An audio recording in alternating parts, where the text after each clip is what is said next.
Ya. Hola, soy Teres y tengo una pistola. Les mostraré qué bueno soy cazando ranas Yeti.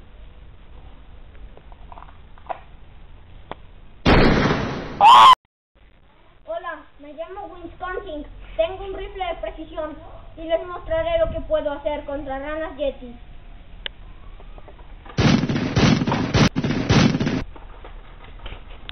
Ahora observen cómo los dejamos.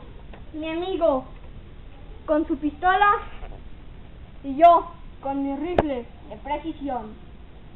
Lo acabamos por completo. Los más peligrosos de todo este planeta alienígena. Y voy en busca de una rana Yeti. Aquí hay una bebé.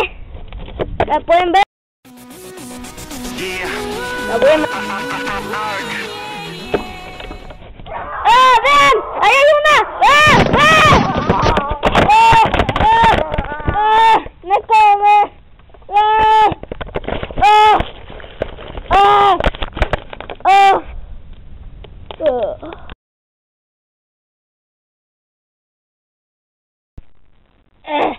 Creo que ya está muerto.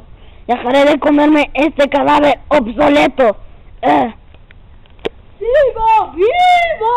¡Ah! ¡Te voy a eliminar! ¡Oh, se me acabaron las balas! ¡Ah, bueno, de favor, corre! ¡No!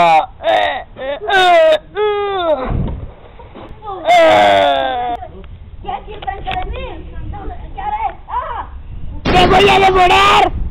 ¡Ah! ¡Y grita más fuerte que no te escucho! ¡Ah! ¡Ah! ¡Casi me da! ¡Ah! ¡Ah! ¡Ah! ¡Me dio! Artistas, de los mejores artistas y estrellas no invitadas, o sea, autores de video del capítulo 1. Aquí está mi compañero Teres, llamado Teres, y aquí estoy yo como Wisconsin. Y bueno, nos veremos en el próximo episodio de Ranas Yeti. Y nuestro camarógrafo como Diego Mejía. Y todos los aplausos a los actores. Gracias. Pero ahorita no puedo salir para que vean mi hermosa cara, ya que estoy en el baño.